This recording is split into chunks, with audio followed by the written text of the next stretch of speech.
నమస్కారం. మనం ప్రతిక్షణం అనుభవించే ఒక విషయముంది. అదే చైతన్యం. అవును, స్పృహ. ఇది ఎంత సహజంగా ఉంటుందంటే దాని గురించి మనం పెద్దగా ఆలోచించం కూడా. మనలో ఒకరున్నారని, ఆ ఒక్కరే చూస్తున్నారని, వింటున్నారని, ఆలోచిస్తున్నారని మనం అనుకుంటూ ఉంటాం. ఒక స్థిరమైన నేను ఉన్నట్టుగా. కరెక్ట్. మన అనుభవాలన్నిటికీ సాక్షిగా ఆ నేను ఉంటుందని నమ్ముతాం. కానీ ఈరోజు మనం పరిశీలించబోయే మూలం ఈ ప్రాథమిక నమ్మకాన్ని పూర్తిగా ప్రశ్నిస్తుంది. అవును. మనం మహాతన్హా సంఖ్య సుత్తలోని ఒక ముఖ్యమైన భాగాన్ని ఈరోజు లోతుగా చూడబోతున్నాం. ఇది చాలా కీలకమైన సుత్త. ఈ సుత్త ఏం చెప్తోందంటే చైతన్యం అనేది మనం అనుకుంటున్నట్టుగా ఒక శాశ్వతమైన ఆత్మ కాదట. అది కేవలం కొన్ని నిర్దిష్ట పరిస్థితులు కలిసినప్పుడు మాత్రమే పుట్టే ఒక ప్రక్రియ అని వివరిస్తుంది. అవును, ఇది మనల్ని మనం చూసుకునే దృక్పథాన్ని మార్చే ఒక కీలకమైన బోధన. ఈ ఆలోచనను విడమరిచి దాని అర్థాన్ని గ్రహించడమే మన ఈరోజు లక్ష్యం. సాధారణంగా మనం చైతన్యాన్ని ఒక నది ఒడ్డున స్థిరంగా కూర్చుని ప్రవాహాన్ని చూస్తున్న ఒక వ్యక్తిలా భావిస్తాం. కాని ఈ బోధన చెప్పేదేమిటంటే ఆ ఒడ్డునెవరూ లేరని. ఎవరూ లేరు. నిరంతరం ప్రవహించే ఆనదే మనం. చైతన్యమనేది ఒక వస్తువు కాదు, అది ఎప్పటికప్పుడు మారుతూ ఉండే అనుభవాల ప్రవాహం అనే ఆలోచనను ఇది మనకు పరిచయం చేస్తుంది. అయితే ఆ సూత్రంలోని కీలకమైన వాక్యం గురించి మాట్లాడుకుందాం. చైతన్యం దేనివల్ల పుడుతుందో ఆ కారణాలను బట్టే దానికి పేరొస్తుంది. అవును. ఇది వినడానికి చాలా సాదాసీదాగా ఉంది, కాని ఇందులో చాలా లోతైన అర్థముందనిపిస్తోంది. అసలు దీని అర్థమేంటో కొంచెం వివరిస్తారా? తప్పకుండా. అంటే దానర్థమేమిటంటే చైతన్యమనేది శూన్యం నుండి పుట్టదు. దానికి సొంతంగా స్వతంత్రంగా ఉనికి లేదు. ఓ. అది పుట్టడానికి ఎప్పుడూ ఒక ఆధారం, ఒక కారణమవసరం. ఉదాహరణకు, మన కన్ను తెరిచి ఉంది, మన ముందు ఒక పువ్వుంది. ఈ రెండూ కలిసినప్పుడు చూపుకు సంబంధించిన చైతన్యం లేదా చక్షు విజ్ఞానం పుడుతుంది. సరే. అలాగే మన చెవి మరియు బయట వినిపిస్తున్న ఒక శబ్దం కలిసినప్పుడు వినికిడికి సంబంధించిన చైతన్యం పుడుతుంది. అంటే ఆ కారణం లేకపోతే? ఆ కారణం లేనప్పుడు, అంటే మనం కళ్ళు మూసుకుంటే లేదా గదిలో శబ్దం ఆగిపోతే ఆ నిర్దిష్ట చైతన్యం కూడా అక్కడికక్కడ ఆగిపోతుంది. ఆగిపోతుంది అంటే అది మరెక్కడికి వెళ్ళదు. వెళ్ళదు. అది మనలో ఎక్కడో దాక్కుని ఉండదు. ఇది కొంచెం కష్టంగా అనిపిస్తోంది. ఎందుకంటే నేను చూస్తున్నాను, నేను వింటున్నాను అని చెప్పడం మనకు అలవాటు. అవును, నేను అనే భావన చాలా బలంగా ఉంటుంది. చూపు పుడుతోంది లేదా వినికిడి కలుగుతోంది అని ఆలోచించడం చాలా కొత్తగా ఉంది. ఈ కాన్సెప్ట్ మనకు ఇంకా తేలిగ్గా అర్థం కావడానికి ఆ సూత్రంలో ఏమైనా ఉపమానం వాడారా? వాడారు. ఇదే విషయాన్ని స్పష్టం చేయడానికి బుద్ధుడు ఒక అద్భుతమైన, చాలా శక్తివంతమైన ఉపమానాన్ని ఉపయోగించాడు. అదే అగ్ని ఉపమానం. అగ్ని ఉపమానమా? అవును. అగ్ని గురించి ఆలోచించండి. అగ్ని అనేది గాలిలో దానంతటదే తేలియాడే ఒక వస్తువు కాదు. దానికి మండడానికి ఏదో ఒక ఇంధనం ఖచ్చితంగా కావాలి. నిజమే. కట్టెలు, గ్యాస్ ఏదో ఒకటి కావాలి. కరెక్ట్. మనం అగ్నిని దాని ఇంధనాన్ని బట్టే పిలుస్తాం. కట్టెలపై మండుతున్న అగ్నిని కట్టెల నిప్పు అంటాం. గడ్డితో మండితే గడ్డి నిప్పు అంటాం. అవును. ఇంధనం మారితే అగ్ని పేరు కూడా మారుతుంది. ఇంకా ముఖ్యమైన విషయమేమిటంటే ఇంధనం లేకపోతే అసలు అగ్నే ఉండదు, అది ఆరిపోతుంది. అదేవిధంగా చైతన్యం కూడా ఏ ఇంద్రియం మరియు దాని విషయం అనే ఇంధనం ద్వారా పుడుతుందో దాని పేరుతోనే పిలువబడుతుంది. అగ్ని ఉపమానం చాలా బాగుంది. అంటే కట్టెలు ఆరిపోతే అగ్ని ఎక్కడికీ వెళ్ళదు, కేవలం ఆగిపోతుంది. అంతే. అలాగే ఒక రూపం కంటిముందు నుండి వెళ్ళిపోతే చూపు చైతన్యం కూడా ఆగిపోతుంది.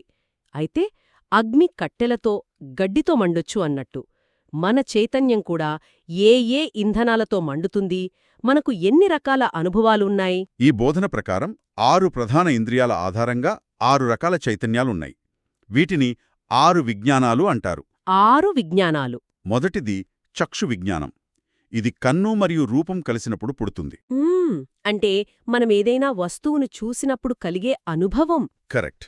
ఉదాహరణకు, మీరు ఆకాశంలోని నీలిరంగును చూస్తున్నప్పుడు కలిగే అనుభవం ఇదే. సరే, అది మొదటిది. మిగతావి? రెండవది శ్రోత విజ్ఞానం. చెవి మరియు శబ్దం కలిసినప్పుడు పుడుతుంది. బయట పక్షుల కిలకిలను వింటున్నప్పుడు కలిగే అనుభవం. ఓకే. మూడవది ఘ్రాణ విజ్ఞానం. ముక్కు మరియు వాసన కలిసినప్పుడు, మట్టి వాసన పీల్చినప్పుడు కలిగే అనుభవం. నాల్గవది జిహ్వా విజ్ఞానం. నాలుక మరియు రుచి కలిసినప్పుడు, మామిడి పండు తింటున్నప్పుడు కలిగే తీపి అనుభవం. సరే. ఐదవది కాయ విజ్ఞానం. మన శరీరం మరియు స్పర్శ కలిసినప్పుడు, చెల్లని గాలి మన చర్మాన్ని తాకినప్పుడు కలిగే అనుభవం. ఒక్క నిమిషం. ఈ 5 ఇంద్రియాలు మనకు తెలిసినవే. కానీ మీరు 6 రకాలు అన్నారు. అవును, 6వది ఉంది. ఇక్కడ మనస్సును కూడా కన్ను, చెవి లాంటి ఒక ఇంద్రియంగానే చూస్తున్నట్టున్నారు. సాధారణంగా మనసు వీటన్నిటినీ నియంత్రించే ఒక బాస్ లేదా యజమాని అనుకుంటాం కదా. చాలామంది అలాగే అనుకుంటారు. కాని ఈ లెక్కన ఆలోచన కూడా చూడటం, వినడం లాంటి ఒక అనుభవమే తప్ప దానికి ప్రత్యేక స్థానం లేదన్నమాట. నేను సరిగ్గనే అర్థం చేసుకున్నానా? మీరు సరిగ్గా గ్రహించారు. అదే ఈ బోధనలోని అత్యంత ఆసక్తికరమైన విషయం. 6వది మనోవిజ్ఞానం. మనోవిజ్ఞానం. ఈ దర్శనంలో మనస్సును కూడా ఒక ఇంద్రియంగానే పరిగణిస్తారు. మనసు మరియు ఆలోచనలు, జ్ఞాపకాలు, భావోద్వేగాలు వంటి మానసిక విషయాలు కలిసినప్పుడు ఈ మనోవిజ్ఞానం పుడుతుంది. ఉదాహరణకు, మనం రేపటి గురించి ప్రణాళిక వేస్తున్నప్పుడు, లేదా చిన్ననాటి జ్ఞాపకాన్ని గుర్తు చేసుకుంటున్నప్పుడు ఈ రకమైన చైతన్యం కలుగుతుంది. దీనికి బాస్ లాంటి ప్రత్యేక హోదా లేదు. అంటే దీనిక్కూడా ఒక ఇంధనం అవసరం. ఆలోచన అనేది ఆ ఇంధనం. ఖచ్చితంగా. ఇది కూడా మిగతా 5 చైతన్యాలలాగే సరైన పరిస్థితులు కలిసినప్పుడు పుట్టి, ఆ పరిస్థితులు మారగానే ఆగిపోయే ఒక ప్రక్రియ మాత్రమే. అయితే మన అనుభవమంతా ఈ 6 మార్గాల్లో పుట్టే చైతన్యాల నిరంతర ప్రవాహమన్నమాట. చూసే అనుభవం ముగియగానే వినే అనుభవం మొదలవ్వచ్చు. వెంటనే, క్షణాల్లో. అది ముగియగానే ఆలోచించే అనుభవం రావచ్చు. ఒకేసారి పాట వింటూ, పుస్తకం చదువుతున్నప్పుడు మనలో ఎన్ని నిప్పులు ఒకేసారి వెలుగుతున్నాయో, ఆరుతున్నాయో కదా. అవును, మన అనుభవం అంత సంక్లిష్టమైనది. ఇది కేవలం మన అనుభవాన్ని వర్గీకరించడానికి ఒక పద్ధతి మాత్రమేనా, లేక దీని వెనుక మరింత లోతైన తాత్విక అర్థముందా? దీని వెనుక చాలా లోతైన తాత్విక ప్రాముఖ్యత ఉంది. అసలు విషయం ఇక్కడే మొదలవుతుంది. చెప్పండి. ఈ బోధన మనం బలంగా పట్టుకుని కూర్చున్న నేను లేదా నాది అనే భావన యొక్క పునాదులనే కదిలిస్తోంది. ఎందుకంటే ఒక స్థిరమైన, శాశ్వతమైన నేను లేదా ఆత్మ అనే పరిశీలకుడు లేడని ఇది స్పష్టం చేస్తుంది. అంటే ఆ నది ఒడ్డున ఎవ్వరూ లేరని మళ్ళీ మొదటికే వస్తున్నాం. అవును, మనం దీని జాగ్రత్తగా గమనిస్తే మన అనుభవం అనేది అత్యంత వేగంగా పుట్టి గడిచిపోయే సంఘటనల శ్రేణి మాత్రమే. ఒక పరిస్థితి, ఉదాహరణకు కంటి ముందున్న పువ్వు మారినప్పుడు దానికి సంబంధించిన చూపు చైతన్యం కూడా అంతమవుతుంది. అగ్ని ఆరిపోయినట్లు.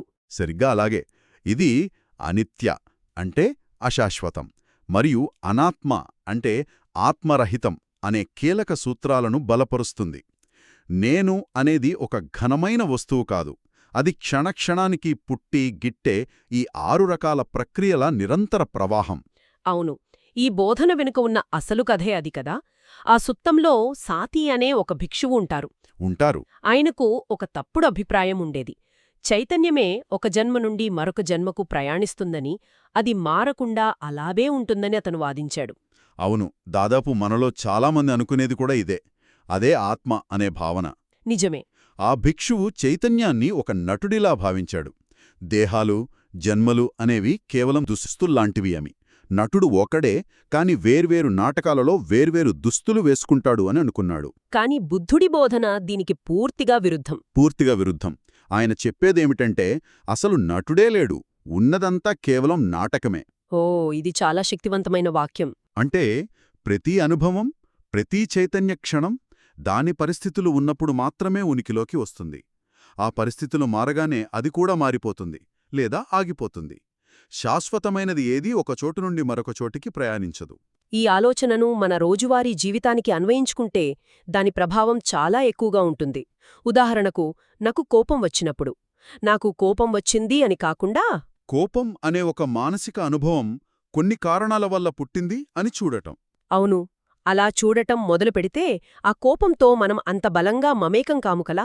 మీరు చాలా ముఖ్యమైన విషయాన్ని చెప్పారు. అదే ఈ అవగాహన యొక్క ఆచరణాత్మక ప్రయోజనం. నేను కోపంగా ఉన్నాను అన్నప్పుడు ఆ కోపానికి ఒక కేంద్రం, ఒక యజమాని దొరుకుతారు. అది నా కోపమవుతుంది. దాన్ని పట్టుకుని వేలాడతాం. అవును, కాని కోపం పుట్టింది అని గమనించినప్పుడు అది కూడా ఒక అగ్నిలాంటిదే అని అర్థమవుతుంది.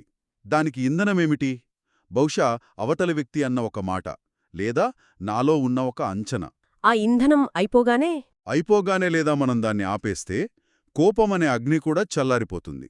అది మనలో శాశ్వతంగా ఉండే గుణం కాదు, అది కూడా ఒక అనిత్యమైన, ఆధారపడిన ప్రక్రియే. అయితే ఇప్పటివరకు మనం మాట్లాడుకున్న దాంట్లో ముఖ్యమైన పాయింట్స్ ఏంటో చూద్దాం. మొదటిది, చైతన్యం ఒక వస్తువు కాదు, అది ఒక ప్రక్రియ. అది స్వతంత్రంగా ఉండదు. రెండోది, అగ్ని ఇంధనంపై ఆధారపడినట్లు చైతన్యం కూడా మన 6 ఇంద్రియాలు మరియు వాటి విషయాలపై ఆధారపడి పుడుతుంది. కన్ను మరియు రూపం, మనసు మరియు ఆలోచన లాంటివి. కరెక్ట్.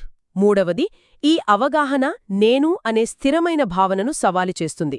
మన అనుభవాల యొక్క అశాశ్వత, ఆధారిత స్వభావాన్ని చూపిస్తుంది. అవును. ముగింపుగా ఒక ఆలోచనని ఇక్కడ వదిలిపెడతాను. తప్పకుండా. చైతన్యం పరిస్థితులపై ఆధారపడి పుడుతుందని మనం చూశాం. దీని ప్రకారం ప్రపంచంలో ప్రతిదీ దేనికో ఒకదానికి కారణంగా, దేనికో ఒకదాని ఫలితంగా ఉంటుంది. ఏదీ ఒంటరిగా స్వతంత్రంగా ఉండదు. ఒక గొలుసుకట్టులాగా. సరిగ్గా ఈ నేపథ్యంలో ఒక ప్రశ్న ఉదయిస్తుంది. ఒక రకమైన చైతన్యం ఆగిపోయి వెంటనే మరొకటి మొదలైనప్పుడు, ఉదాహరణకు మనం ఒక శబ్దం వినడం ఆగిపోయి వెంటనే ఆ శబ్దం గురించి ఆలోచించడం మొదలైనప్పుడు, ఆ రెండు అనుభవాల మధ్య సంబంధమేమిటి? అవును. శబ్దం వినడం అనే అనుభవం ఆ శబ్దం గురించి ఆలోచించడం అనే అనుభవాన్ని ఎలా ప్రభావితం చేస్తుంది? దానికి ఇంధనం ఎలా అవుతుంది? ఈ గొలుసుకట్టును గమనించడం మొదలుపెడితే మన మానసిక ప్రపంచం ఎలా పనిచేస్తుందో, మన ఆలోచనలు, భావోద్వేగాలు ఎలా ఒకదానికొకటి ముడిపడి ఉన్నాయో మరింత లోతుగా అర్థం చేసుకోవడానికి దారితీయవచ్చు.